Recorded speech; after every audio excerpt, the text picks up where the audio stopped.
1172 کا دوسرا مہینہ گزر رہا تھا۔ شوبک کا قلعہ تو سر ہو چکا تھا، لیکن شہر میں ابھی بدنظمی اور افراتفری تھی۔ عیسائی اپنے کنبوں سمیت وہاں سے بھاگنے کی کوشش کر رہے تھے، کچھ بھاگ بھی گئے تھے۔ انہیں ڈر یہ محسوس ہو رہا تھا کہ جس طرح انہوں نے شوبک کے مسلمان باشندوں پر ظلم و تشدد کر رکھا تھا، اسی طرح اب مسلمان ان کا جینا حرام کر دیں گے۔ اس انتقامی کارروائی سے وہ اتنے خوفزدہ ہوئے کہ انہوں نے جب اپنی فوج کو قلعے سے بھاگتے سلطان ایوبی کے تیر اندازوں کے تیروں سے مرتے اور ہتھیار ڈالتے دیکھا تو بال بچوں کو لے کر گھروں سے نکلنے لگے۔ مسلمان سپاہ نے انہیں جانے نہیں دیا تھا۔ سالاروں اور کمانداروں نے اپنے طور پر حکم دے دیا تھا کہ شہر سے کسی شہری کو کہیں جانے نہ دیا جائے۔ چنانچہ سپاہی بھاگنے والے عیسائیوں کو ریگستان کے دور دراز راستوں، گوشوں اور ٹیلوں کے علاقوں سے روک روک کر واپس بھیج رہے تھے۔ یہ لوگ دراصل اپنے اور اپنے حکمرانوں کے گناہوں کی سزا سے بھاگ رہے تھے۔ انہوں نے یہاں کے مسلمانوں کو کیڑے مکوڑے بنا رکھا تھا۔ مسلمانوں کا کیمپ اس کا منہ بولتا ثبوت تھا۔ سلطان ایوبی کو اس کیمپ کا علم تھا۔ وہ شوبک میں داخل ہوتے ہی اس کیمپ میں پہنچا اور ایک اندازے کے مطابق وہاں 2000 کے قریب مسلمان قید تھے۔ یہ 2000 لاشیں تھیں۔ ان سے مویشیوں کی طرح کام لیا جاتا تھا۔ ان سے غلاظت تک اٹھوائی جاتی تھی۔ ان میں بہت سے ایسے بھی تھے جو یہاں جوانی میں لائے گئے تھے اور بوڑھے ہو چلے تھے۔ وہ بھول گئے تھے کہ وہ انسان ہیں۔ ان میں پہلی لڑائیوں کے جنگی قیدی بھی تھے، اور ان میں ان بدنصیبوں کی تعداد زیادہ تھی جنہیں صلیبیوں نے قافلوں سے اور شہر سے پکڑ کر کیمپ میں ڈالا تھا۔ یہ امیر کبیر تاجر تھے یا خوبصورت لڑکیوں کے باپ تھے۔ ان سے دولت، مال اور لڑکیاں چھین لی گئی تھیں۔ ان میں شہر کے وہ مسلمان بھی تھے جن کے خلاف یہ الزام تھا کہ وہ سلطنت اسلامیہ کے وفادار اور صلیب کے دشمن ہیں۔ شہر میں جو مسلمان رہتے تھے وہ نماز اور قرآن گھروں میں چھپ چھپ کر پڑھتے تھے، وہ بھی اس طرح کہ آواز باہر نہ جائے۔ وہ معمولی حیثیت کے عیسائیوں کو بھی جھک کر سلام کرتے تھے۔ اپنی جوان بیٹیوں کو تو وہ پردے میں رکھتے ہی تھے، اپنی معصوم بچیوں کو بھی وہ باہر نکلنے نہیں دیتے تھے۔ عیسائی خوبصورت بچیوں کو اغوا کر لیتے تھے۔ سلطان ایوبی نے جب ان 2000 زندہ لاشوں کو دیکھا تو ان کے آنسو نکل آئے تھے۔ اس نے کہا تھا، ان مظلوموں کو آزاد کرانے کے لیے میں پوری کی پوری سلطنت اسلامیہ کو داؤ پر لگا سکتا ہوں۔ ان میں ان کی غذا اور ان کی صحت کے لیے فوری احکامات جاری کر دیے تھے اور کہا تھا کہ ابھی انہیں اسی جگہ رکھا جائے اور انہیں بستر مہیا کیے جائیں۔ اس کے پاس ابھی ان کی کہانیاں سننے کے لیے وقت نہیں تھا۔ اسے ابھی باہر کی کیفیت کو قابو میں لانا تھا۔ باہر کا یہ عالم تھا کہ جنگ ابھی جاری تھی، جس کی نوعیت کھلی جنگ کسی نہیں تھی۔ صورت یہ تھی کہ صلیبی فوج جو سلطان ایوبی کے دھوکے میں آ کر کرک اور شوبک سے دور اس کی فوج کو روکنے کے لیے چلی گئی تھی، وہ بکھر کر پسپا ہو رہی تھی۔ مسلمان دستے اس پر شپوں مار مار کر زیادہ برا حال کر رہے تھے۔ سلطان ایوبی کو اطلاعیں مل رہی تھیں کہ بعض جھڑپوں میں اس کے دستے گھیرے میں آ کر نقصان اٹھا رہے تھے۔ یہ خطرہ بھی تھا کہ کرک کے قلعے میں جو صلیبی فوج ہے وہ صحرا میں پھنسی اور بکھری ہوئی اپنی فوج کی مدد کے لیے بھیج دی جائے گی۔ اس صورتحال کے لیے سلطان ایوبی کے پاس فوج کی کمی تھی۔ مصر سے وہ کمک نہیں منگوانا چاہتا تھا کیونکہ وہاں کی سازشیں دبی نہیں تھیں۔ معزول کی ہوئی فاطمی خلافت کے حامی درپردہ سازشوں میں مصروف تھے۔ سوڈانی حبشی الگ طاقت جمع کر رہے تھے۔ ان دونوں کو صلیبی مدد دے کر سلطان ایوبی کے خلاف متحد کر رہے تھے۔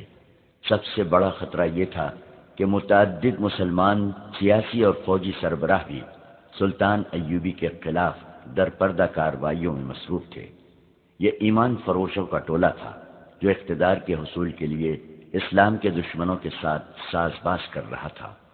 انہوں نے حشیشین کے پیشہ ور قاتلوں کی خدمات بھی حاصل کر لی تھی، جنہوں نے سلطان ایوبی کے قتل کا منصوبہ بنا لیا تھا۔ سلطان ایوبی نے کئی بار کہا تھا کہ صلیبیوں کی یہ کتنی بڑی کامیابی ہے کہ وہ میرے ہاتھوں مسلمانوں کو قتل کرا رہے ہیں۔ وہ بے شک ایمان فروش ہیں جنہیں میں نے غداری کی پاداش میں سزائے موت دے دی ہے، لیکن وہ مسلمان تھے، کلمہ گو تھے۔ کاش کہ یہ لوگ اپنے دشمن کو پہچان لیتے۔ اب جب کہ شوبک کا قلعہ اس کے قدموں میں تھا اور وہ قلعے کی دیوار پر اپنے فوجی مشیروں وغیرہ کے ساتھ گھوم رہا تھا، اسے شہر کے مسلمان باشندے گروہ در گروہ ناچتے اور اللہ اکبر کے نعرے لگاتے نظر آ رہے تھے۔ اونٹوں پر شہیدوں کی لاشیں اور زخمی لائے جا رہے تھے۔ سلطان ایوبی گہری سوچ میں کھویا ہوا تھا۔ اس کا دست راست بہاؤالدین شداد اپنی یادداشتوں میں لکھتا ہے، صلاح الدین ایوبی کے چہرے پر فتح و نصرت کا کوئی تاثر نہیں تھا۔ خوشیاں منانے والے شوبک کے مسلمانوں کا ایک گروہ دف اور شہنائی کی تال پر ناچتا اس دیوار کے دامن میں آن رکا جہاں ہم کھڑے تھے۔ صلاح الدین ایوبی انہیں دیکھتا رہا۔ لوگ اسے دیکھ کر پاگلوں کی طرح ناچنے لگے۔ صلاح الدین کے ہونٹوں پر مسکراہٹ تک نہ آئی۔ اس نے ان لوگوں کے لیے ہاتھ تک نہیں ہلایا، بس دیکھ رہا تھا۔ گروہ میں سے کسی نے بلند آواز سے کہا، صلاح الدین بن نجم الدین ایوب، تم شوبک کے مسلمانوں کے لیے پیغمبر بن کر آئے ہو۔ وہ لوگ عربی نسل کے تھے، ایک دوسرے کو باپ کے نام سے پہچانتے اور پکارتے تھے، اس لیے ان میں بیشتر صلاح الدین ایوبی کو بن ایوب یا بن نجم کہتے تھے۔ سلطان ایوبی کرد نسل سے تھا۔ ناچنے والوں میں سے کسی نے نعرہ لگایا، کرد کے بچے، ہم تیری پیغمبری کو سجدہ کرتے ہیں۔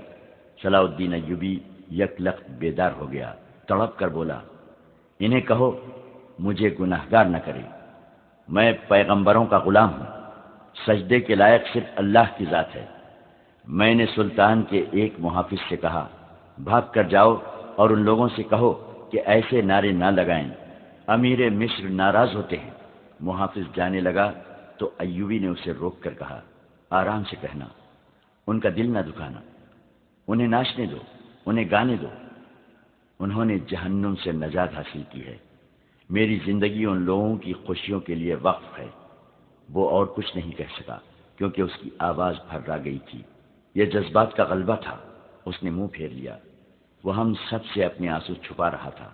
کچھ دیر بعد اس نے ہم سب کی طرف دیکھا اور کہا، ہم ابھی فلسطین کی دہلیز پر پہنچے ہیں، ہماری منزل بہت دور ہے، ہمیں شمال میں وہاں تک جانا ہے جہاں سے بحر روم کا ساحل گھوم کر مغرب کو جاتا ہے، ہمیں سرزمین عرب سے آخری صلیبی کو دھکیل کر بحر روم میں ڈبونا ہے۔ وہیں سلطان ایوبی نے اپنے متعلقہ مشیر کو حکم دیا کہ سارے شہر میں منادی کرا دو کہ کوئی غیر مسلم اس خوف سے شہر سے نہ بھاگے کہ مسلمان انہیں پریشان کریں گے۔ کسی کو کسی مسلمان فوجی یا شہری سے کوئی تکلیف پہنچے تو وہ قلعے کے دروازے پر شکایت کرے، اس کا ازالہ کیا جائے گا۔ اس نے زور دے کر کہا کہ ہم کسی کے لیے تکلیف اور مصیبت کا نہیں، پیار اور محبت کا پیغام لے کر آئے ہیں۔ اگر کسی نے اسلامی حکومت کے خلاف کوئی بات یا حرکت کی تو اسے اسلامی قانون کے تحت سزا دی جائے گی جو بہت سخت ہوگی، اور یاد رکھو کہ اسلامی قانون سے نہ کوئی غیر مسلم بچ سکتا ہے اور نہ مسلمان۔ اس کے ساتھ ہی اس نے حکم دیا کہ شہر میں اگر کوئی صلیبی فوجی یا جاسوس چھپا ہوا ہے یا اسے کسی نے اپنے گھر میں پناہ دے رکھی ہے تو وہ فوراً اپنے آپ کو مسلمان فوج کے حوالے کر دے۔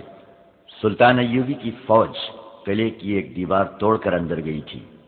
اس نے حکم دے رکھا تھا کہ قلعے کے اس حصے پر فوراً قبضہ کیا جائے جہاں صلیبیوں کے محکمہ جاسوسی کا مرکز تھا۔ اس کے جاسوسوں نے اس سے اس مرکز کے متعلق بہت سی معلومات دی تھی اور رہنمائی بھی کی تھی، مگر صلیبی اتنے اناڑی نہیں تھے۔ انہوں نے سب سے پہلے اسی حصے کو خالی کیا اور دستاویزات نکال لیے گئے تھے۔ ان کی جاسوسی کا سربراہ ہرمن اور اس کے دیگر ماہرین وہاں سے غائب ہو چکے تھے۔ البتہ 8 لڑکیاں پکڑی گئی تھیں جو علی بن سفیان کے حوالے کر دی گئی تھیں۔ وہ ان سے معلومات لے رہا تھا۔ ان لڑکیوں نے بتایا تھا کہ کم و بیش 20 لڑکیاں وہاں سے نکل گئی ہیں۔ وہ سب اپنے طور پر بھاگی تھیں۔ ان کے ساتھ کوئی مرد نہیں تھا۔ مرد جاسوس بھی نکل گئے تھے۔ ان 8 لڑکیوں میں سے ایک نے اپنی ساتھی لڑکی لفظینہ کے متعلق بتایا تھا کہ اس نے ایک مسلمان فوجی حدید کو قلعے سے فرار کرا کے خودکشی کر لی تھی۔ شوبک میں امن اور شہری انتظامات بحال کرنے کی سرگرمیاں تھیں اور کرک میں شوبک پر حملے اور اسے سلطان ایوبی سے چھڑانے کی اسکیمیں بن رہی تھیں، لیکن صلیبی حملے کے لیے اتنی جلدی تیار نہیں ہو سکتے تھے جتنا وہ سمجھتے تھے۔ ان کے سامنے پہلا سوال تو یہ تھا کہ ان کے عالم جاسوس نے بڑی پکی اطلاع دی تھی کہ سلطان ایوبی کرک پر حملہ کرے گا۔ اس کی فوجیں کرک کی طرف ہی آ رہی تھیں۔ ان کے قاہرہ کے جاسوسوں نے بھی ناقابل تردید اطلاعیں دی تھیں کہ سلطان ایوبی کی فوج کرک پر حملہ کرے گی، جس کی کمان وہ خود کرے گا، مگر آدھے راستے سے اس کی فوجوں نے رخ بدل دیا اور ایسی چالیں چلی کہ صلیبی فوج جو مسلمانوں کو روکنے کے لیے گئی تھی، شب خونوں کی زد میں آ گئی اور سلطان ایوبی نے کرک سے اتنی زیادہ دور شوبک پر حملہ کر دیا۔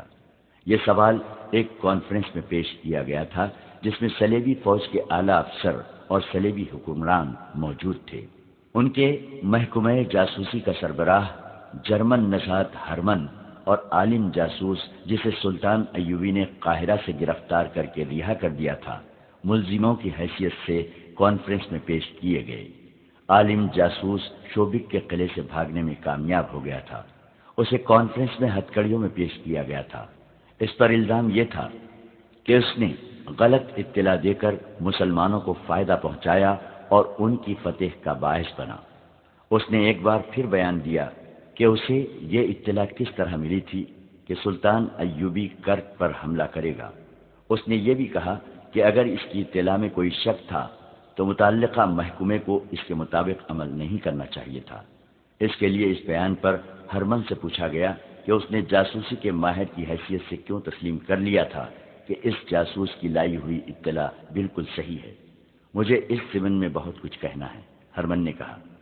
میں یہ دعویٰ کر سکتا ہوں کہ میں جاسوسی اور سراغ رسانی کا ماہر ہوں، مگر کئی مواقع ایسے آئے ہیں جن میں میری مہارت اور میرے جاسوسوں کی محنت اور قربانی کو نظر انداز کر دیا گیا۔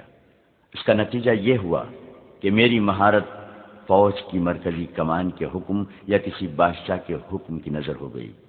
اس کانفرنس میں 3 حکمران موجود ہیں اور ان کی متحدہ کمان کے اعلیٰ کمانڈر بھی موجود ہیں، اور جبکہ ہم اتنی بڑی شکست سے دوچار ہوئے ہیں جس میں شوبک جیسا قلعہ ہاتھ سے نکل گیا ہے، اس کے ساتھ میلوں وسیع علاقے پر مسلمانوں کا قبضہ ہو گیا ہے، سال بھر کی رسد اور دیگر ساز و سامان دشمن کے ہاتھ لگا ہے، اور شوبک کی پوری آبادی مسلمانوں کی غلام ہو گئی ہے۔ میں آپ کی خامیاں اور احمقانہ حرکتیں آپ کے سامنے رکھنا اپنا فرض سمجھتا ہوں، اور میں آپ سب کو بصد احترام یاد دلاتا ہوں کہ ہم نے صلیب پر حلف اٹھایا ہے کہ صلیب کے وقار کے لیے اپنا آپ قربان کر دیں گے۔ اگر آپ میں سے کسی کے ذاتی وقار کو ٹھیس پہنچے تو اسے صلیب کا وقار پیش نظر رکھنا چاہیے۔ ہرمن کی حیثیت ایسی تھی کہ کونارڈ، گے آف لوزینگان اور شاہ اگسٹس جیسے قصر بادشاہ بھی اس کی بات رد کرنے کی جرت نہیں کرتے تھے۔ جاسوسی کا تمام تر نظام اس کے ہاتھ میں تھا، ان میں تباہ کار جاسوس بھی تھے۔ ہرمن کسی بھی حکمران کو خفیہ طریقے سے قتل کرانے کی ہمت اور اہلیت رکھتا تھا۔ اسے اجازت دے دی گئی کہ وہ اپنا تجزیہ پیش کرے۔ میں یہ سمجھنے سے قاصر ہوں کہ دشمن کے راز معلوم کرنے کے لیے اور اس کی کردار کشی کے لیے صرف لڑکیوں پر کیوں بھروسہ کیا جا رہا ہے؟ اس نے پوچھا۔ اس لیے کہ عورت انسان کی بہت بڑی کمزوری ہے، کسی حکمران نے کہا۔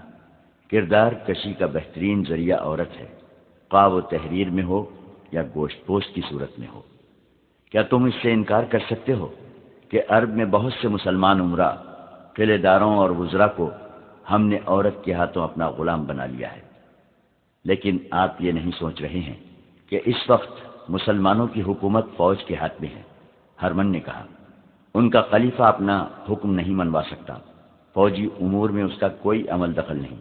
صلاح الدین ایوبی کی مصر میں حیثیت ایک گورنر کی ہے، لیکن اس نے وہاں کے خلیفہ کو معزول کر دیا ہے۔ ادھر نور الدین زنگی ہے جس کی حیثیت ایک سالار اور وزیر کی ہے، لیکن جنگی امور میں اسے بغداد کے خلیفہ سے حکم اور اجازت لینے کی کوئی ضرورت نہیں۔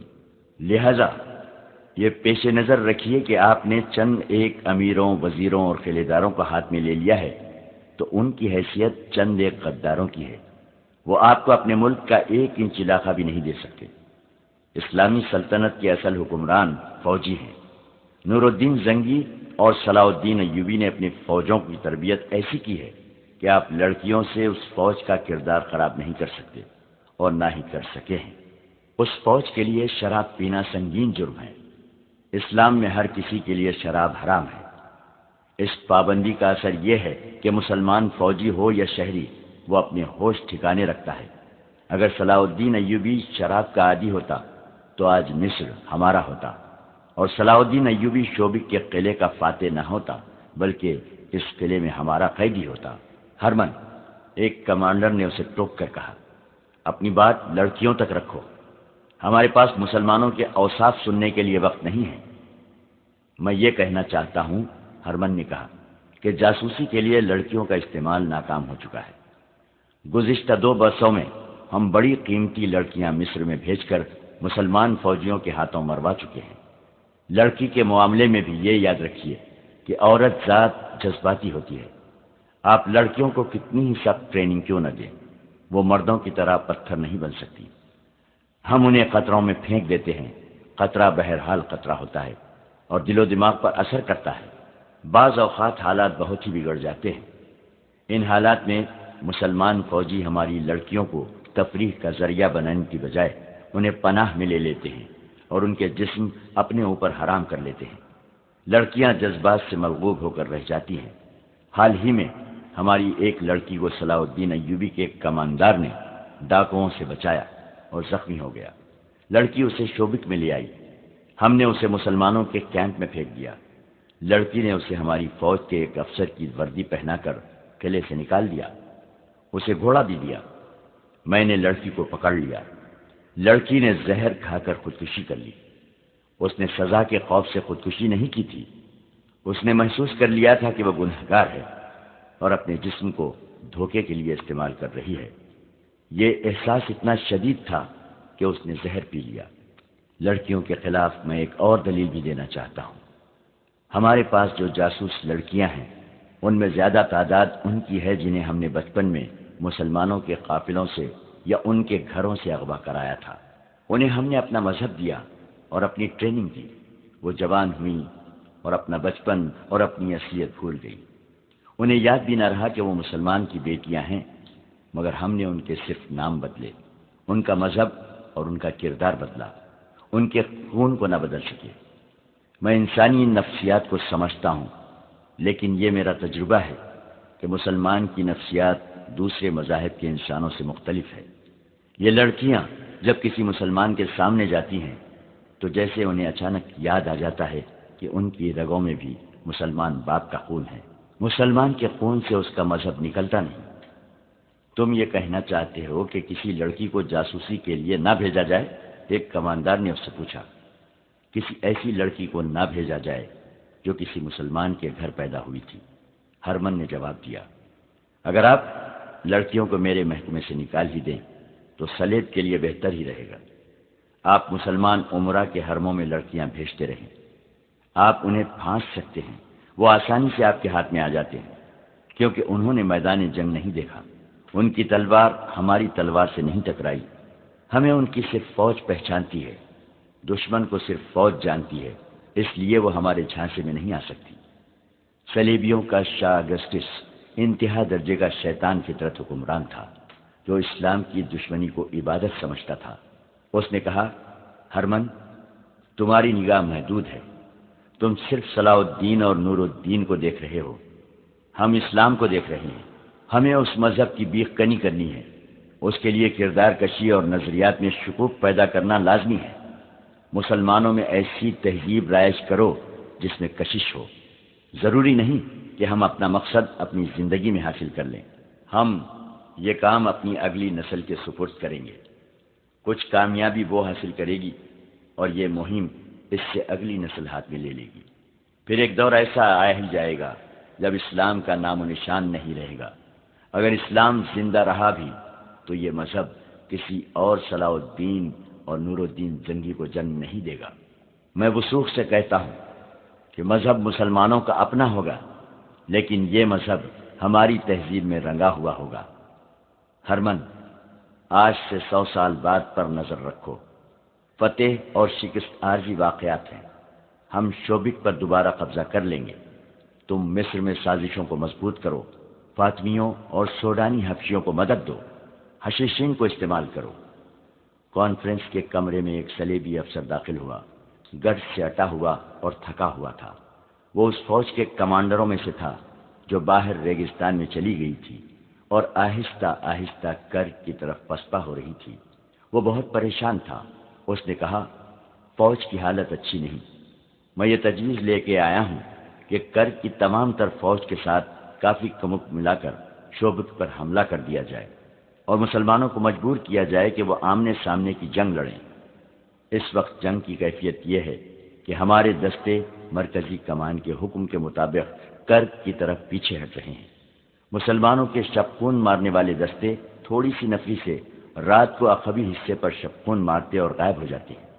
دن کے وقت ان کے تیر انداز چند ایک تیر برسا کر نقصان کرتے اور غائب ہو جاتے ہیں۔ وہ نشانے گھوڑے یا اونٹ کو بناتے ہیں۔ جس جانور کو تیر لگتا ہے وہ بھگدڑ مچا دیتا ہے، اسے دیکھ کر دوسرے گھوڑے اور اونٹ بھی ڈرتے ہیں اور بے قابو ہو جاتے ہیں۔ ہم نے رک کر ادھر ادھر کے دستے اکٹھے کیے اور جوابی حملے کرنے کی کوشش کی، لیکن مسلمان آمنے سامنے نہیں آتے۔ ہمارے کچھ دستوں کو انہوں نے صرف اس لیے مارا ہے کہ مسلمان انہیں اپنی مرضی کے میدان میں لے جا کر لڑاتے ہیں۔ سپاہ میں لڑنے کا جذبہ مان پڑ گیا ہے۔ جذبے کو بیدار کرنے کے لیے ضروری ہے کہ ایک شدید جوابی حملہ کیا جائے۔ اس مسئلے پر بحث شروع ہو گئی۔ صلیبیوں کے لیے مشکل یہ پیدا ہو گئی تھی کہ ان کی فوج کا بڑا حصہ، جسے بہترین لڑاکا سمجھا جاتا تھا، کرک سے دور ریگزار میں بکھر گیا تھا۔ سلطان ایوبی کی چال کامیاب تھی۔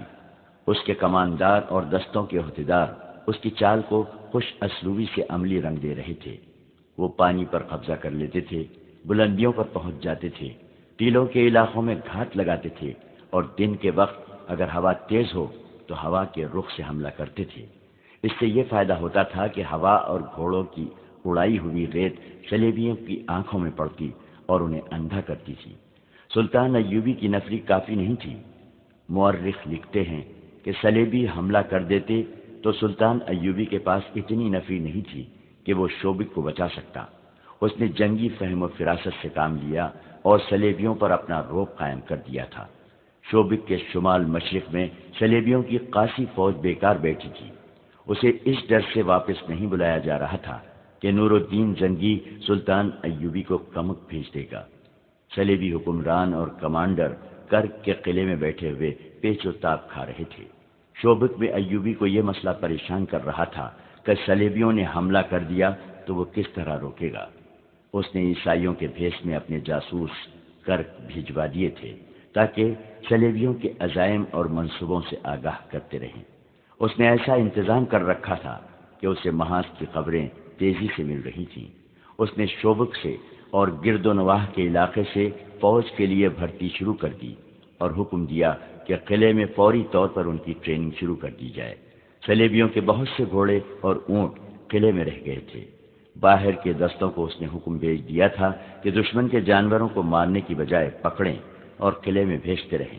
نئی بھرتی کی ٹریننگ کے سلسلے میں اس نے یہ حکم جاری کیا کہ انہیں شبخون مارنے کی اور متحرک جنگ لڑنے کی ٹریننگ دی جائے۔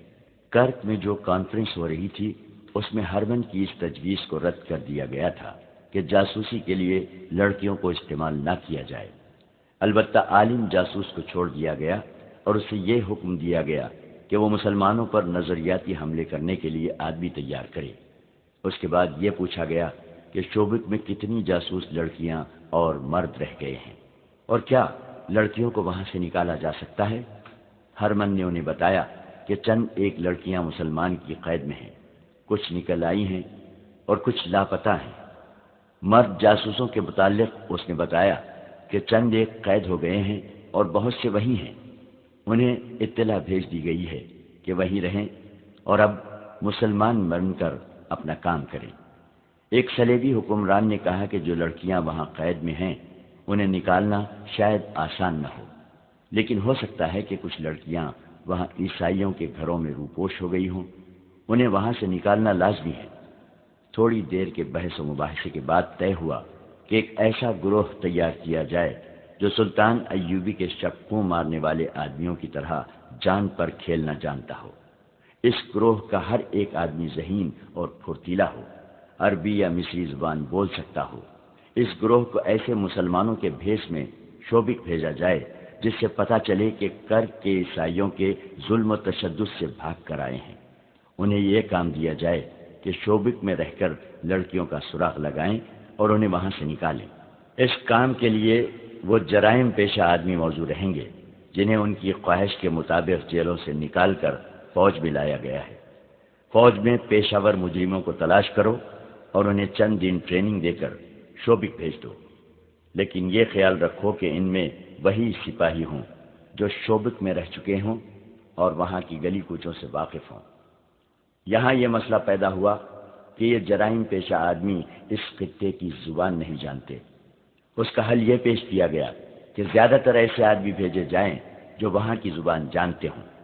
متعدد مورخین نے شوبک کی فتح کو کئی ایک رنگ دیے ہیں۔ ان میں صاف گو قسم کے مورخین نے جو ولیم آف ٹائر کی طرح عیسائی ہیں، صلیبیوں پر کڑی نکتہ چینی کی ہے۔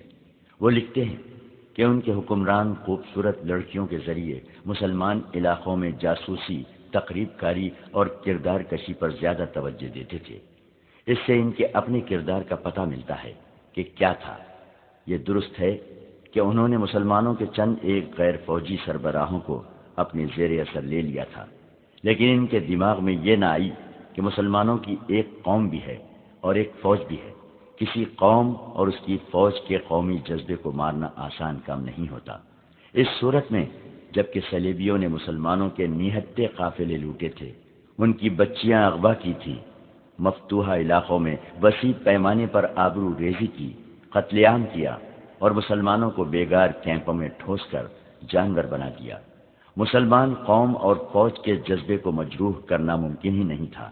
انہوں نے مسلمانوں کے دلوں میں انتقام کا جذبہ پیدا کر دیا تھا۔ اسلام کی صفوں میں چند ایک غدار پیدا کر لینے سے اس مذہب کی عظمت کو مجروح نہیں کیا جا سکتا تھا۔ مورخین نے لکھا ہے کہ اس وقت جب شوبک پر حملے کی ضرورت تھی اور جب سلطان صلاح الدین ایوبی جنگی لحاظ سے کمزور تھا، صلیبیوں نے شوبک سے چند ایک لڑکیوں کو نکال لانے پر توجہ مرکوز کر لی اور اس مہم کے لیے جانبازوں کا گروہ تیار ہونے لگا۔ وہ لکھتے ہیں کہ صلاح الدین ایوبی کی جنگی فہم و فراست کی داد دینی پڑتی ہے کہ اس نے صلیبیوں پر یہ رعب طاری کر دیا تھا کہ اس نے ان کی فوج کو بکھیر دیا ہے۔ صلیبیوں نے اس تاثر کو قبول کر لیا تھا۔ انہوں نے اس طرف توجہ ہی نہ دی کہ ایوبی کی اپنی فوج دستہ دستہ ٹولہ ٹولہ ہو کے بکھر گئی ہے، اور یہ بھی کہا جا سکتا ہے کہ سلطان ایوبی اس صورتحال سے کچھ پریشان بھی تھا۔ اس کے مشیر خاص شداد نے اس کی جس پریشانی کا ذکر کیا ہے وہ یہی ہو سکتی ہے کہ اس کے دستے صلیبیوں کے تعاقب میں بکھر گئے تھے۔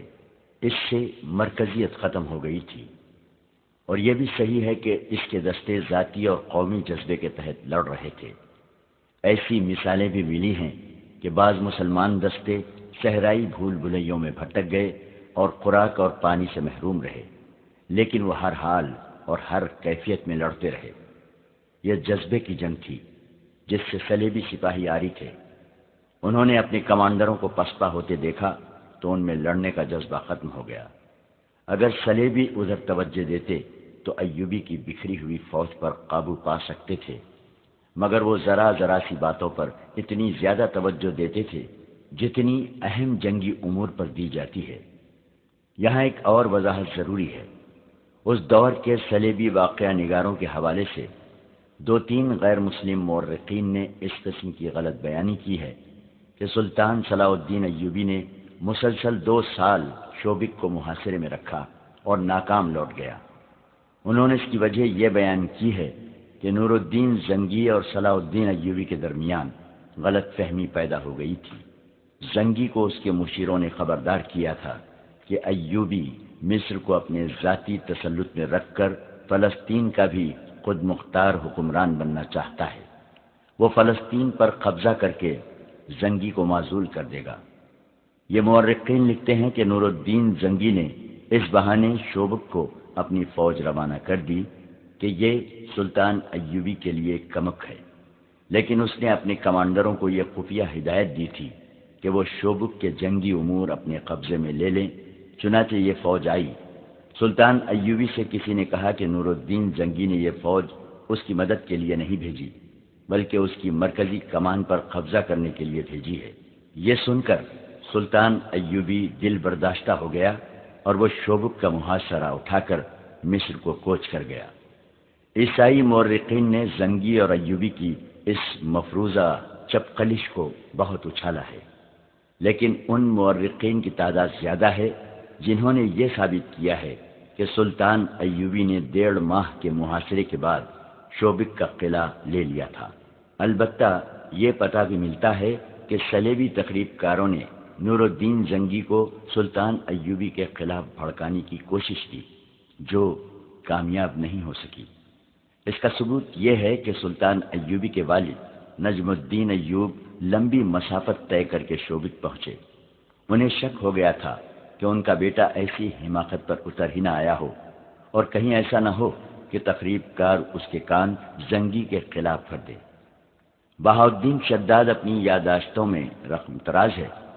اپنے والد بزرگوار کو دیکھ کر ایوبی بہت حیران ہوا، ان کے گھٹنے چھو کر مصافحہ کیا اور سمجھا کہ محترم والد اسے فتح کی مبارکباد دینے آئے ہیں، مگر انہوں نے بیٹے کو پہلے الفاظ یہ کہے، کیا نور الدین زنگی جاہل ہے جس نے مجھ جیسے گمنام اور غریب آدمی کے بیٹے کو مصر کا حکمران بنا ڈالا ہے؟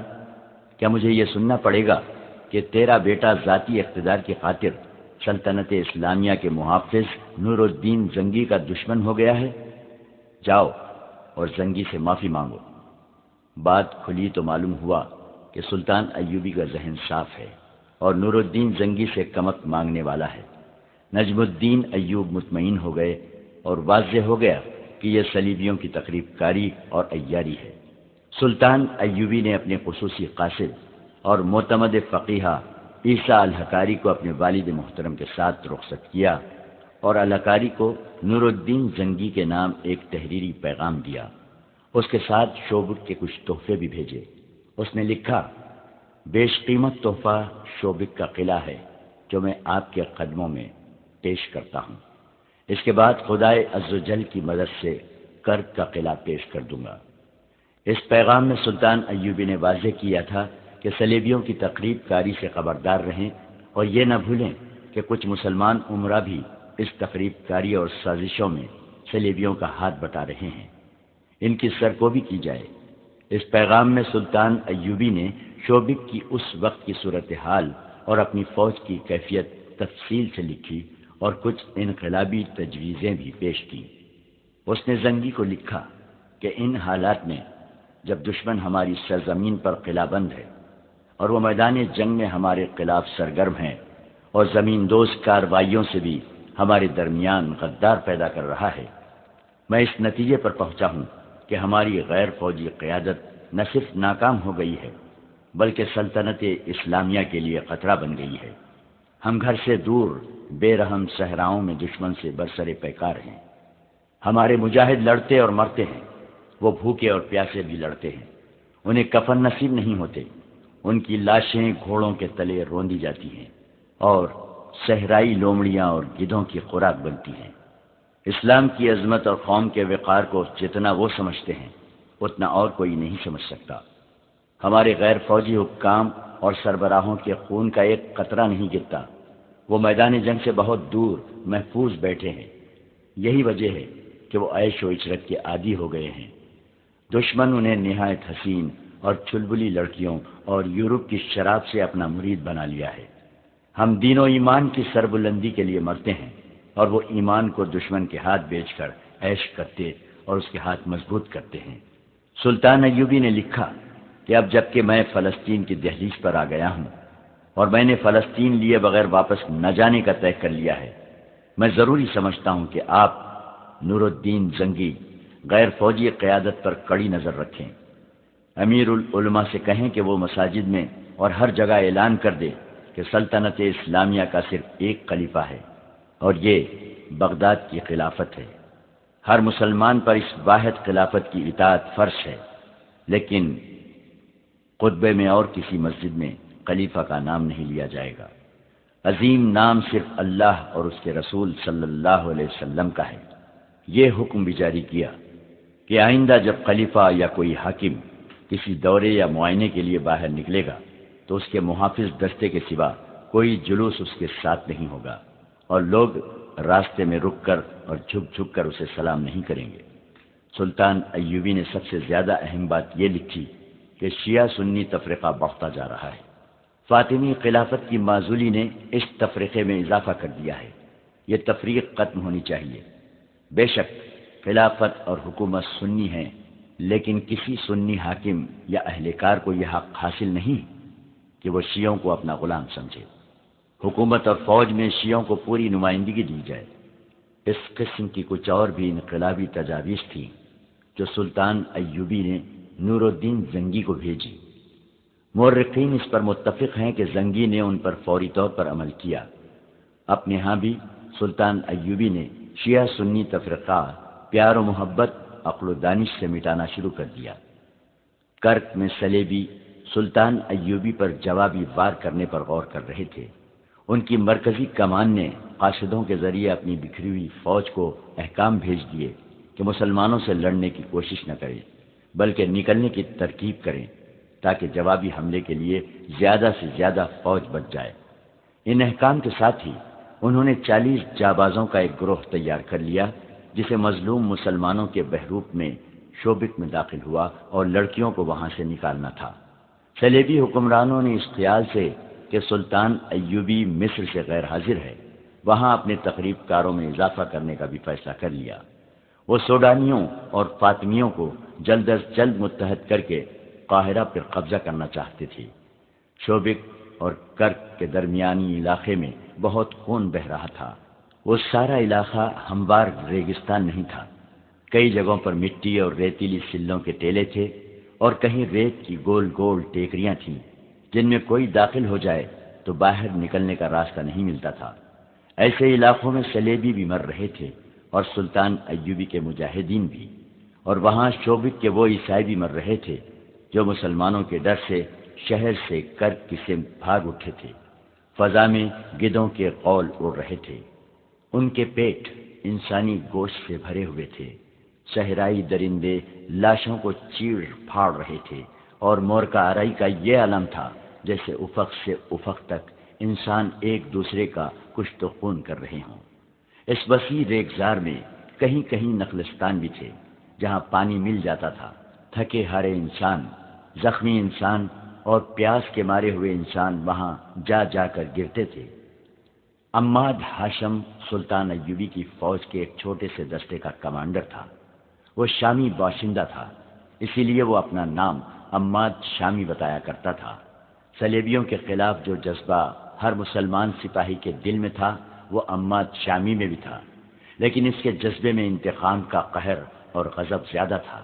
اس کے متعلق سب جانتے تھے کہ وہ یتیم ہے اور اس کا سگا عزیز رشتہ دار کوئی نہیں، لیکن اسے یہ یقین نہیں تھا کہ وہ یتیم ہے یا نہیں، کیونکہ اس کا باپ اس کی آنکھوں کے سامنے مرا نہیں تھا۔ وہ 13-14 سال کی عمر میں گھر سے بھاگا تھا۔ اس وقت اس کا گھر شوبک میں تھا۔ اسے اچھی طرح یاد تھا کہ اس کے بچپن میں شوبک پر صلیبیوں کا قبضہ ہوا تھا اور انہوں نے مسلمانوں کا کشت و خون شروع کر دیا تھا۔ اس کا بچپن صلیبیوں کی دہشت میں گزرا تھا۔ اس نے مسلمان جنگی قیدی بھی دیکھے جنہیں مار مار کر لایا جا رہا تھا، اور اس کے سامنے 2 قیدیوں کے سر کاٹ دیے گئے تھے کیونکہ وہ زخموں کی وجہ سے چل نہیں سکتے تھے۔ اس نے مسلمان گھروں سے لڑکیاں اغوا ہوتے دیکھی تھی اور اس نے مسلمانوں کو بیگار میں جاتے بھی دیکھا تھا۔ شوبک کے مسلمان کہا کرتے تھے کہ جب شہر میں عیسائی مسلمانوں کو بلا وجہ پکڑ پکڑ کر کیمپ میں لے جانا شروع کر دیں اور ان کے گھروں پر حملہ کرنے لگیں تو سمجھ لو کہ انہیں مسلمانوں کے ہاتھوں کہیں شکست ہوئی ہے۔ عماد شاہی کا گھر بھی محفوظ نہ رہا۔ اس کی ایک بہن تھی جس کی عمر 7-8 سال تھی۔ اسے وہ بہن یاد تھی۔ وہ بہت خوبصورت اور گڑیا سی تھی۔ گھر میں اس کا باپ تھا، ماں تھی اور ایک بڑا بھائی بھی تھا۔ ایک روز عماد کی گڑیا سی بہن باہر نکل گئی اور لاپتہ ہو گئی۔ باپ نے تلاش کی مگر کہیں نہ ملی۔ ایک مسلمان پڑوسی نے اسے بتایا کہ اسے عیسائی اٹھا لے گئے ہیں۔ باپ شہر کے حاکم کے پاس فریاد لے کر گیا۔ جو ہی اس نے بتایا کہ وہ مسلمان ہے، حاکم اس پر برس پڑا اور اس پر الزام عائد کیا کہ وہ حکمران قوم پر اتنا گھٹیا الزام تھوپ رہا ہے۔ گھر آ کر باپ نے اور عماد کے بڑے بھائی نے عیسائیوں کے خلاف شور شرابہ کیا۔ اس کا نتیجہ یہ ہوا کہ رات کو ان کے گھر حملہ ہوا۔ عماد نے اپنی ماں اور بڑے بھائی کو قتل ہوتے دیکھا۔ وہ باہر بھاگ گیا اور ایک مسلمان کے گھر جا چھپا۔ اس کے بعد وہ اپنے گھر نہیں گیا، کیونکہ اس مسلمان نے اس ڈر سے اسے باہر نہیں نکلنے دیا کہ عیسائی اسے بھی قتل کر دیں گے۔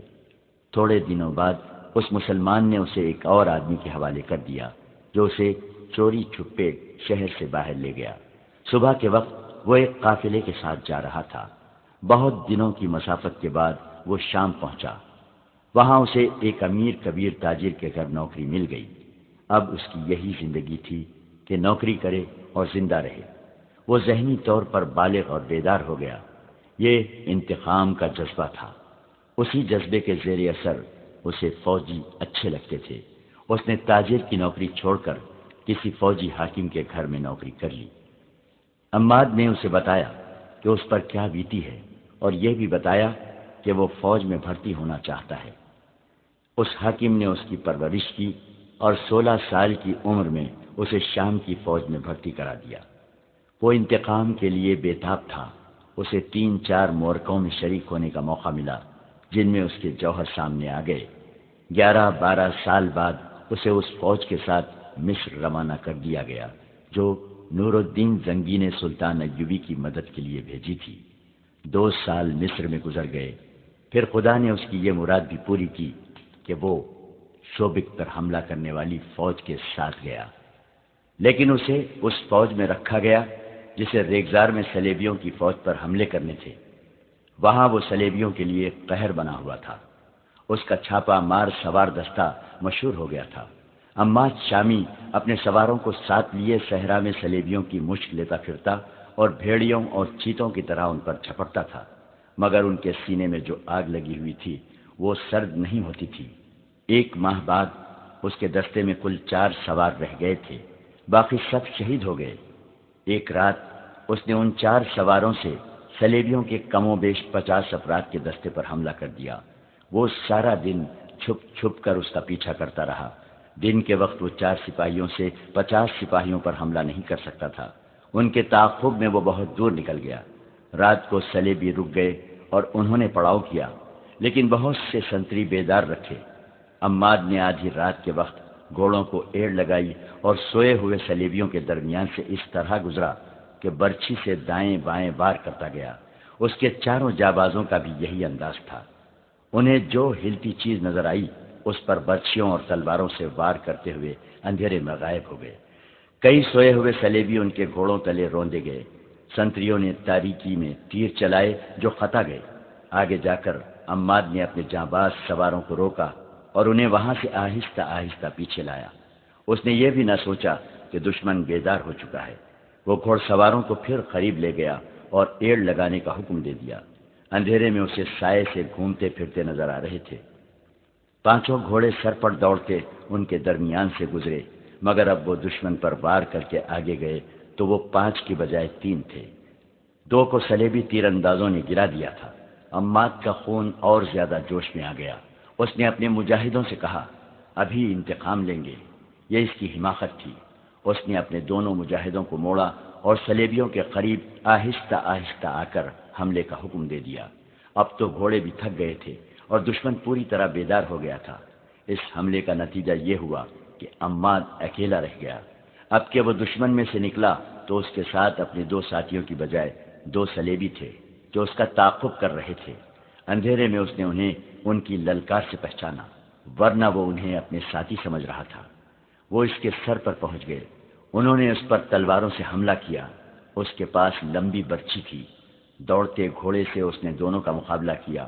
گھوڑا گھما گھما کر آمنے سامنے آ کر معرکہ لڑا۔ لڑائی خاصی لمبی ہو گئی اور وہ دور ہٹتے چلے گئے۔ آخر عماد نے دونوں صلیبیوں کو مار لیا اور دونوں کے گھوڑے شوبک بھیجنے کے لیے پکڑ لیے۔ ان کی تلواریں بھی لے لی، مگر اسے یہ خیال نہ رہا کہ کہاں تک جا پہنچا ہے۔ اس نے گھوڑے کو اور اپنے آپ کو آرام دینے کے لیے ایک جگہ قیام کیا، لیکن وہ سونے سے ڈرتا تھا، کیونکہ کسی بھی وقت اور کہیں بھی وہ دشمن کے نرغے میں آ سکتا تھا۔ اس نے رات جاگتے گزار دی۔ ستارے دیکھ کر اس نے یہ معلوم کر لیا کہ شوبک کس طرف اور کرک کس طرف ہے، اور اسے صحرا میں کون سی جگہ جانا ہے جہاں اسے اپنا کوئی دستہ مل جائے گا۔ صبح ہوتے ہی وہ چل پڑا۔ وہ صحراؤں میں جنا پلا تھا، بھٹکنے کا کوئی خطرہ نہیں تھا۔ وہ تجربے کار چھاپا مار تھا، خطرے کو دور سے سونگھنے کی اہلیت رکھتا تھا۔ اسے دور دور صلیبی 4-4 یا 5-5 کی ٹولیوں میں جاتے نظر آئے۔ اگر اس کے پاس 2 فالتو گھوڑے نہ ہوتے تو کسی ٹولی پر حملہ کر دیتا۔ وہ بچتا بچاتا اپنی راہ چلتا گیا۔ راستے میں اسے کئی جگہ گھوڑوں اور اونٹوں کے مردار اور صلیبی سپاہیوں کی لاشیں پڑی نظر آئیں، جنہیں گدھ اور لومڑیاں کھا رہی تھی۔ ان میں اس کے اپنے ساتھیوں کی لاشیں بھی ہوں گی۔ وہ چلتا گیا اور سورج افق پر چلا گیا۔ آگے ٹیلوں کا علاقہ آ گیا، جس میں سے راستے ہر چند قدم پر گھومتے تھے۔ یہاں ڈر تھا کہ صلیبیوں کی کوئی ٹولی رات کے لیے قیام کرے گی۔ وہ سورج غروب ہونے سے پہلے وہاں سے نکل جانا چاہتا تھا۔ یہ ڈر بھی تھا کہ کسی ٹیلے پر کوئی تیر انداز نہ بیٹھا ہو۔ وہ ہر طرف اور اوپر دیکھتا چلتا گیا۔ آگے راستہ 2 ٹیلوں کے درمیان سے مڑتا تھا۔ وہاں سے وہ مڑا تو اچانک اسے کسی کے دوڑتے قدموں کی آہٹ سنائی دی۔ کوئی آدمی ساتھ والے ٹیلے کے پیچھے چھپ گیا تھا۔ اس نے گھوڑے کی باگ کو جھٹکا دیا اور ایڑ لگائی۔ تیز رفتار سے وہ ٹیلے کے پیچھے گیا تو آگے راستہ ایک اور ٹیلے نے بند کر رکھا تھا۔ یہ جگہ ایک وسیع کھڈ بنی ہوئی تھی۔ عماد سے کوئی 20 قدم دور میلے کچیلے سے چوغے والا ایک آدمی ہاتھوں اور گھٹنوں کے بل ٹیلے پر چڑھنے کی کوشش کر رہا تھا۔ عماد کی طرف اس کی پیٹھ تھی۔ اس آدمی کا سر ڈھکا ہوا تھا۔ وہ آدمی نہتہ معلوم ہوتا تھا۔ عماد نے اسے للکارا، مگر وہ ٹیلے پر چڑھنے کی کوشش کرتا رہا۔ ٹیلا مشکل قسم کا تھا۔ عماد آگے چلا گیا۔ اس آدمی نے ایک کوشش اور کی، مگر کہیں ہاتھ پاؤں نہ جما سکا۔ وہ نڈھال ہو چکا تھا۔ ٹیلے سے اس کی گرفت ڈھیلی ہو گئی اور وہ لڑکتا ہوا عماد کے گھوڑے کے قدموں میں آن پڑا۔ اس کے سر سے چوغے کی اوڑھنی والا حصہ اتر گیا۔ عماد یہ دیکھ کر حیران رہ گیا کہ وہ ایک جوان لڑکی تھی، اور خوبصورت اتنی جو اس نے پہلے کبھی نہیں دیکھی تھی۔ عماد گھوڑے سے اترا۔ لڑکی خوفزدہ تھی۔ اس کی رہی سہی قوت بھی خوف نے ختم کر دی۔ وہ اٹھی مگر بیٹھ گئی۔ عماد نے اس سے پوچھا کہ وہ کون ہے۔ اس نے جواب دیا، پانی پلاؤ۔ عماد نے ایک گھوڑے سے پانی کی چھاگل کھول کر اسے دے دی۔ اس نے بےتابی سے پانی پیا اور اس کی آنکھیں بند ہونے لگی۔ عماد نے اسے کھانے کے لیے کچھ دیا کہ اس کے پیٹ میں گیا تو اس کے چہرے پر زندگی کے آثار نظر آنے لگے۔ عماد نے اس سے کہا، مجھ سے ڈرو نہیں، بتاؤ کون ہو؟ شوبک سے اپنے خاندان کے ساتھ چلی تھی۔ اس نے تھکی ہاری زبان میں کہا، سب مارے گئے ہیں، میں اکیلی رہ گئی ہوں۔ مسلمانوں نے راستے میں حملہ کر دیا تھا۔ مجھے سچ کیوں نہیں بتا دیتی کہ تم کون ہو؟ عماد نے کہا، تم نے جو کچھ کہا ہے جھوٹ کہا ہے۔ جھوٹ ہی صحیح، اس نے خوفزدہ لہجے میں کہا، مجھ پر رحم کرو اور مجھے کرک تک پہنچا دو۔ شوبک تک؟ عماد نے کہا، میں تمہیں شوبک لے جا سکتا ہوں، کرک نہیں۔ تم دیکھ رہی ہو کہ میں مسلمان ہوں۔ میں راستے میں عیسائی فوج کے ہاتھوں مرنا نہیں چاہتا۔ پھر مجھے ایک گھوڑا دے دو۔ لڑکی نے کہا، میں لڑکی ہوں، اگر راستے میں کسی کے قبضے میں آ گئی تو جانتے ہو کہ میرا انجام کیا ہوگا۔ میں تمہیں گھوڑا بھی نہیں دے سکتا، تمہیں یہاں سے اکیلے روانہ بھی نہیں کر سکتا۔ عماد نے کہا، یہ میرا فرض ہے کہ تمہیں اپنے ساتھ شوبک لے جاؤں۔ وہاں مجھے کس کے حوالے کرو گے؟ اپنے حاکموں کے حوالے کروں گا، عماد نے کہا، اور اس سے تسلی دی، تمہارے ساتھ وہ سلوک نہیں ہوگا جس کا تمہیں ڈر ہے۔ لڑکی کرک جانے کی ضد کر رہی تھی۔ عماد نے اسے بتایا کہ انہیں حکم ملا ہے کہ شوبک کے کسی بھی عیسائی باشندے کو وہاں سے بھاگنے نہ دیا جائے۔ اس کے علاوہ اس نے لڑکی کو خبردار کیا کہ وہ کرک تک نہیں پہنچ سکے گی۔ وہ چونکہ گوری رنگت کی خوبصورت لڑکی تھی، اس لیے لڑکی کو یہ ڈر تھا کہ یہ مسلمان فوجی اسے بے آبرو کرے گا۔ اس نے سوچا کہ کیوں نہ اس کے ساتھ آبرو کا ہی سودا کر کے اسے کہا جائے کہ وہ اسے گھوڑا دے دے۔ لڑکی نے اپنا رویہ بدل لیا اور عماد سے کہا، میں بہت تھکی ہوئی ہوں، آج رات یہیں قیام کیا جائے، صبح شوبک کو روانہ ہو جائیں گے۔ عماد بھی تھکا ہوا تھا، گھوڑوں کا بھی یہی حال تھا، وہ لڑکی کی بھی حالت دیکھ رہا تھا۔ اس نے وہیں رکنے کا فیصلہ کر لیا۔ اس سے پہلے لڑکی نے اسے غور سے نہیں دیکھا تھا۔ اس نے یہی دیکھا تھا کہ یہ بڑی ہوئی داڑھی والا مسلمان فوجی ہے جو جسم کی ساخت اور گرد سے اٹے ہوئے چہرے سے وحشی لگتا ہے۔ اس سے اسے رحم کی امید نہیں تھی۔ اب جب کہ اس نے کچھ اور ہی سوچ لیا تھا، اس نے عماد کو گہری نظروں سے دیکھا۔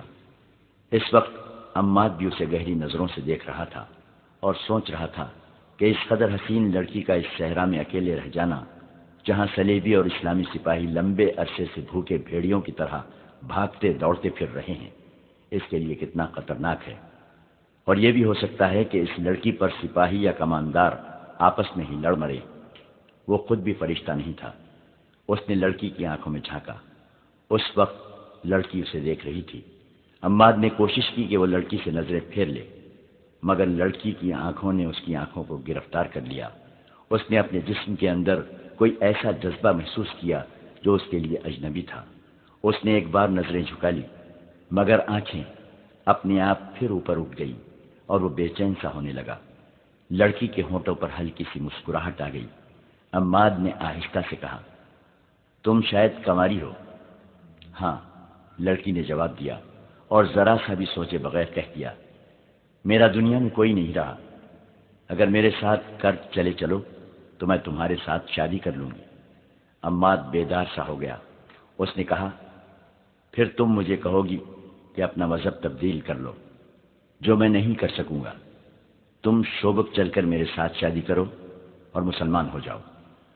مجھے بہرحال کرد جانا ہے، لڑکی نے کہا، اگر میرے ساتھ وہاں تک چلو گے تو تمہاری دنیا بدل جائے گی۔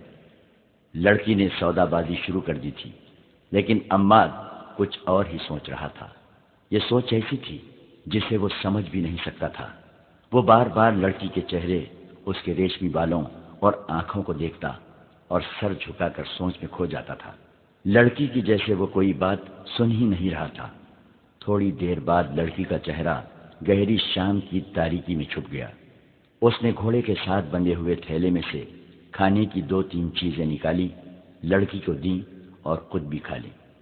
اس کا جسم اس قدر نڈھال تھا، جو ہی لیٹا اس کی آنکھ لگ گئی۔ آدھی رات کے بعد جب لڑکی نے کروٹ بدلی اور اس کی آنکھ کھل گئی، اس نے عماد کو دیکھا۔ وہ کراٹے لے رہا تھا۔ ان سے چند قدم دور گھوڑے کھڑے تھے۔ رات کے پچھلے پہر کا چاند ٹیلوں کے اوپر آ گیا تھا۔ صحرائی چاندنی آئینے کی طرح شفاف تھی۔ لڑکی نے گھوڑوں کو دیکھا۔ عماد کو اتنا ہوش بھی نہ تھا کہ سونے سے پہلے گھوڑوں کی زینیں اتار دیتا۔ لڑکی نے گھوڑے تیار دیکھے۔ عماد کو گہری نیند سوئے دیکھا اور یہ بھی محسوس کیا کہ پیٹ میں خوراک اور پانی جانے سے اس کا جسم تر و تازہ ہو گیا ہے، تو اس نے اپنے چوغے کے اندر ہاتھ ڈالا۔ جب اس کا ہاتھ باہر آیا تو اس کی اتنی دلکش انگلیوں نے ایک خنجر کو مضبوطی سے پکڑ رکھا تھا۔ چاندنی میں اسے عماد کا چہرہ نظر آ رہا تھا۔ وہ تو بے ہوشی کی نیند سویا ہوا تھا۔ لڑکی نے چاندنی میں چمکتے ہوئے خنجر کو دیکھا اور ایک بار پھر عماد کے چہرے پر نظر ڈالی۔ عماد آہستہ سے کچھ بڑبڑایا۔ وہ نیند میں بول رہا تھا۔ لڑکی یہی سمجھ سکی کہ وہ گھر والوں کو یاد کر رہا ہے۔ لڑکی نے عماد کے سینے کو غور سے دیکھا اور اندازہ کیا کہ اس کا دل کہاں ہے۔ وہ ایک سے دوسرا وار کرنا نہیں چاہتی تھی۔ یہ وار دل پر ہونا چاہیے تھا تاکہ عماد فوراً مر جائے، ورنہ وہ مرتے مرتے بھی اسے مار ڈالے گا۔ لڑکی نے خنجر کو اور زیادہ مضبوطی سے پکڑ لیا اور گھوڑوں کو دیکھا۔ اس نے دل ہی دل میں پورا عمل دہرایا۔ وہ خنجر دل میں اتار دے گی اور بھاگ کر ایک گھوڑے پر سوار ہو جائے گی اور گھوڑے کو ایڑ لگا دے گی۔ وہ سپاہی نہیں تھی، ورنہ وہ بلا سوچے سمجھے خنجر مار کر عماد کو ختم کر دیتی۔ یہی وجہ کافی تھی کہ عماد مسلمان ہے اور اس کا دشمن، مگر وہ بار بار عماد کے چہرے پر نظریں گاڑ لیتی تھی، اور جب اسے قتل کرنے کے لیے خنجر کو مضبوطی سے پکڑتی تو اس کا دل دھڑکنے لگتا تھا۔ عماد ایک بار پھر بڑبڑایا۔ اب کہ اس کے الفاظ ذرا صاف تھے، وہ خواب میں اپنے گھر پہنچا ہوا تھا، اس کی ماں کا نام لیا، بہن کو بھی یاد کیا اور کچھ ایسے الفاظ کہے جیسے انہیں قتل کر دیا گیا، اور عماد قاتلوں کو ڈھونڈ رہا تھا۔ کوئی احساس یا جذبہ لڑکی کا ہاتھ روک رہا تھا، خوف بھی ہو سکتا تھا، یہ قتل نہ کرنے کا جذبہ بھی ہو سکتا تھا۔ لڑکی بے چین ہو گئی، اس نے یہ ارادہ کیا کہ قتل نہ کرے، آہستہ سے اٹھے، گھوڑے پر بیٹھے اور آہستہ آہستہ اس کھٹ سے نکل جائے۔ وہ اٹھی اور خنجر ہاتھ میں لیے گھوڑے کی طرف چل پڑی، مگر ریت نے اس کے پاؤں جکڑ لیے۔ اس نے رک کر عماد کو دیکھا تو اچانک اس کے ذہن میں یہ خیال آیا کہ اس مرد نے اتنی بھی پرواہ نہیں کی کہ اسے ایک جوان لڑکی تنہائی میں مل گئی ہے۔ اس نے یہ بھی نہیں سوچا کہ یہ لڑکی عیسائی ہے جو اسے سوتے میں قتل کر سکتی ہے، اور اس نے گھوڑے کی زینے بھی نہیں اتاری، اور اس نے اپنی برچھی اور تلوار بھی احتیاط سے نہیں رکھی۔ کیوں؟ کیا اسے مجھ پر بھروسہ تھا؟ کیا یہ اتنا ہی بے حس ہے کہ میری جوانی اس کے اندر کوئی جذبہ بیدار نہیں کر سکی؟ اسے ایسے محسوس ہونے لگا جیسے اس آدمی نے اسے گھوڑے سے زیادہ قیمتی نہیں سمجھا۔ وہ آہستہ آہستہ ایک گھوڑے تک پہنچی، گھوڑا ہنہنایا۔ لڑکی نے گھبرا کر عماد کو دیکھا، گھوڑے کی آواز پر بھی اس کی آنکھ نہ کھلی۔ وہ 3 گھوڑوں کی اوٹ میں کھڑی ایک گھوڑے پر سوار ہونے کا ارادہ کر رہی تھی کہ اسے اپنے عقب سے آواز سنائی دی، کون ہو تم؟ لڑکی نے چونک کر پیچھے دیکھا۔ ایک آدمی نے منہ سے وسل بجائی اور کہا، ہماری یہ قسمت۔ وہ 2 تھے، دوسرا ہنسا۔ لڑکی زبان سے پہچان گئی کہ یہ سلیبی ہیں۔ ایک نے لڑکی کو بازو سے پکڑا اور اپنی طرف کھینچا۔ لڑکی نے کہا، میں سلیبی ہوں۔ دونوں آدمی ہنس پڑے اور ایک نے کہا، پھر تم سالم ہماری ہو، آؤ ذرا ٹھہرو اور میری بات سنو۔ اس نے کہا، میں شوبک سے فرار ہو کر آئی ہوں، میرا نام ایونا ہے، میں جاسوسی کے شعبے کی ہوں، کرک جا رہی ہوں۔ وہ دیکھو، ایک مسلمان سپاہی سویا ہوا ہے، اس نے مجھے پکڑ لیا تھا، میں اسے سوتا چھوڑ کر بھاگ رہی ہوں، میری مدد کرو، یہ گھوڑے سنبھالو اور مجھے کرک پہنچاؤ۔ اس نے انہیں اچھی طرح سمجھایا کہ وہ سلیبی فوج کے لیے کتنی قیمتی اور کارآمد لڑکی ہے۔ ایک سلیبی نے اسے وحشیوں کی طرح بازوؤں میں جکڑ لیا اور کہا، جہاں کہو گی پہنچا دیں گے۔ دوسرے نے ایک بیہودہ بات کہہ دی اور دونوں اسے ایک طرف کو دھکیلنے لگے۔ وہ سلیبی فوج کے پیادہ سپاہی تھے جو مسلمان چھاپا ماروں سے بھاگتے پھر رہے تھے۔ رات وہ چھپ کر ذرا آرام کرنا چاہتے تھے۔ ایسی خوبصورت لڑکی نے انہیں حیوان بنا دیا۔ لڑکی نے جب دیکھا کہ انہیں سلیب کا بھی کوئی خیال نہیں تو اس نے اس امید پر بلند آواز سے بولنا شروع کر دیا کہ عماد جاگ اٹھے گا۔ اسے سپاہیوں نے گھسیٹنا شروع کر دیا۔ اچانک ایک نے گھبرائی ہوئی آواز میں اپنے ساتھی کا نام لے کر کہا، بچو، مگر اس نے بچنے سے پہلے ہی عماد کی برچی اس کے پیٹھ میں اتر چکی تھی۔ دوسرے نے تلوار سونت لی۔ اس وقت لڑکی نے دیکھا کہ اس کے ہاتھ میں خنجر ہے۔ اس نے خنجر سلیبی سپاہی کے پہلو میں گھونپ دیا۔ ایک کے بعد دیگرے 2 اور وار کیے اور چلا چلا کر کہا، تمہیں زندہ رہنے کا کوئی حق نہیں، تم سلیب کے نام پر غلیظ ٹاک ہو۔ جب دونوں سلیبی ٹھنڈے ہو گئے تو لڑکی بے قابو ہو کر رونے لگی۔ عماد نے اسے بہلایا اور کہا، اب یہاں رکنا ٹھیک نہیں، ہو سکتا ہے زیادہ سپاہی ادھر آ نکلے، ہم ابھی شوبک کو روانہ ہو جاتے ہیں۔ اس نے لڑکی سے پوچھا، انہوں نے تمہیں جگایا تھا؟ نہیں، لڑکی نے جواب دیا، میں جاگ رہی تھی اور گھوڑوں کے پاس کھڑی تھی۔ وہاں کیوں؟ گھوڑے پر سوار ہو کر بھاگنے کے لیے، لڑکی نے اعتراف کرتے ہوئے کہا، میں تمہارے ساتھ نہیں جانا چاہتی تھی۔ تم نے خنجر کہاں سے لیا ہے؟ میرے پاس تھا، لڑکی نے جواب دیا، میں نے پہلے ہی ہاتھ میں لے رکھا تھا۔ پہلے ہی ہاتھ میں کیوں لے رکھا تھا؟ عماد نے پوچھا۔ شاید اس لیے کہ میں جاگ اٹھوں تو تم مجھے قتل کر دو۔ لڑکی نے جواب نہ دیا، عماد کو دیکھتی رہی۔ کچھ دیر بعد بولی، میں تمہیں قتل کر کے بھاگنا چاہتی تھی، بیشتر اس کے کہ تم مجھے قتل کرو۔ میں تمہیں بتا دینا چاہتی ہوں کہ میں نے یہ خنجر تمہیں قتل کرنے کے لیے کھولا تھا، لیکن ہاتھ اٹھا نہیں۔ میں یہ نہیں بتا سکتی کہ میں نے تمہارے دل میں خنجر کیوں نہیں اتارا۔ تمہاری زندگی میرے ہاتھ میں تھی، میں بزدل نہیں، پھر بھی میں تمہیں قتل نہ کر سکی۔ میں کوئی وجہ بیان نہیں کر سکتی، شاید تم کچھ بتا سکو۔ زندگی اور موت اللہ کے ہاتھ میں ہے۔ عمار نے کہا، تمہارا ہاتھ میرے خدا نے روکا تھا اور تمہاری عزت خدا نے بچائی ہے۔ میرا وجود تو ایک بہانہ اور ایک سبب تھا۔ کسی گھوڑے پر سوار ہو جاؤ اور چلو۔ لڑکی نے خنجر عمار کی طرف بڑھا کر کہا، میرا خنجر اپنے پاس رکھ لو ورنہ میں تمہیں قتل کر دوں گی۔ تم میری تلوار بھی اپنے پاس رکھ لو۔ عمار نے کہا، تم مجھے قتل نہیں کر سکو گی۔ یہ مذاق نہیں تھا، دونوں پر سنجیدگی طاری تھی۔ وہ گھوڑوں پر سوار ہوئے اور تیسرا گھوڑا ساتھ لے کر چل پڑے۔ سورج نکلنے تک وہ اس علاقے میں پہنچ چکے تھے جہاں کوئی صلیبی سپاہی نظر نہیں آتا تھا۔ عمار کی اپنی فوج کے چند سپاہی اسے نظر آئے، جن کے ساتھ اس نے کچھ باتیں کی اور چلتے گئے۔ اپریل کا سورج بہت ہی گرم تھا۔ وہ منہ اور سر لپیٹے ہوئے چلتے گئے۔ دور سے ریت پانی کے سمندر کی طرح چمکتی نظر آتی تھی اور بائیں سمت ریتیلی سلوں کی پہاڑیاں نظر آ رہی تھیں۔ سفر کے دوران وہ آپس میں کوئی بات نہ کر سکے۔ گرمی کے علاوہ ان لاشوں نے بھی ان پر خاموشی طاری کر رکھی تھی جو انہیں ادھر ادھر بکھری ہوئی نظر آ رہی تھیں۔ کوئی ایک بھی لاش سالم نہیں تھی۔ گدھوں اور درندوں نے ان کے اعضاء الگ الگ کر دیے تھے۔ بعض لاشوں کی صرف ہڈیاں اور کھوپڑیاں رہ گئی تھیں۔ عمار نے لڑکی سے کہا، یہ تمہاری قوم کے سپاہی ہیں۔ یہ ان بادشاہوں کی خواہشوں کا شکار ہو گئے ہیں جو اسلامی سلطنت کو ختم کرنے برطانیہ، فرانس، جرمنی، اٹلی اور نہ جانے کہاں کہاں سے آئے ہیں۔ لڑکی خاموش رہی۔ وہ بار بار عمار کو دیکھتی تھی اور آہ بھر کر سر جھکا لیتی تھی۔ عمار نے سلوں کی پہاڑیوں کا رخ کر لیا۔ اسے معلوم تھا کہ وہاں پانی ضرور ہوگا اور سایہ بھی۔ سورج ان کے پیچھے جانے لگا تو وہ پہاڑیوں میں پہنچ گئے۔ تلاش کے بعد انہیں ہری جھاڑیاں اور گھاس نظر آئی۔ ایک جگہ سے پہاڑی کا دامن پھٹا ہوا تھا، وہاں پانی تھا۔ وہ گھوڑوں سے اترے، پہلے خود پانی پیا، پھر گھوڑوں کو پانی پینے کے لیے چھوڑ دیا اور سائے میں بیٹھ گئے۔ تم کون ہو؟ لڑکی نے اس سے پوچھا۔ تمہارا نام کیا ہے؟ کہاں کے رہنے والے ہو؟ میں مسلمان ہوں، عمار نے جواب دیا۔ میرا نام عماد ہے اور میں شامی ہوں۔ رات خواب میں تم کسے یاد کر رہے تھے؟